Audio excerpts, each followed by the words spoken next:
one crew here that just has a couple of security guards, the Prime Minister's crew. He's driving in a race today with Lyn St James from the United States, who is somewhat more accomplished in the world of motor racing than our Prime Minister. Prime Minister, you've always been an advocate of equality and women's rights. Will there be any quarter given today? I think that she will certainly win on her merits. I think that from what I've seen of her, she certainly is a very accomplished driver, and there will be no pain, and it may even improve the United States-New Zealand relationship if she wins handsomely.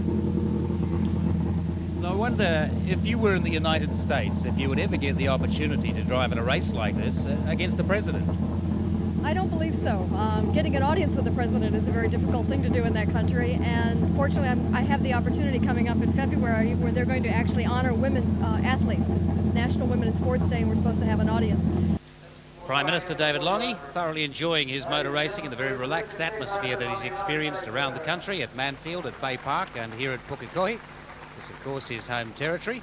Now, I think David Lange's inherited a lot of bad publicity from the press just because people who write things think that they should be able to, the Prime Minister should be winning. I think he's doing a damn good job. His motive for racing is exactly the same as Ken Smith's, that he just loves doing it, and good on him. Let's just have a look at the race he was in and some of the highlights of it. Murray Starnes was the man out in front.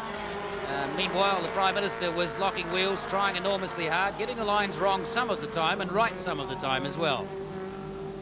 Looking at him at the back of the field, it may look as though he is totally unsuited to motorsport, but I can assure you, sitting in your armchairs, that if you or I went out there and tried to do the same in a similar car, we would probably not be trying quite as hard, and I suspect we would be just as far back in the field. There was plenty of action in this race, I can tell you, and most of it was up the front. Lyn St James managing to get through, and she finished eventually in 7th place in the Laser TX3i race.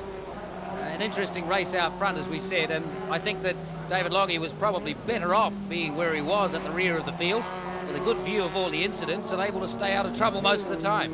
Well, he's having to learn his racecraft in the public gaze, and all the blokes he's running against, and the ladies out there, they've done it the inconspicuous way, through club meetings that no one takes much notice in. But look, he's got these lines really nice, Tony. He's drifting it well.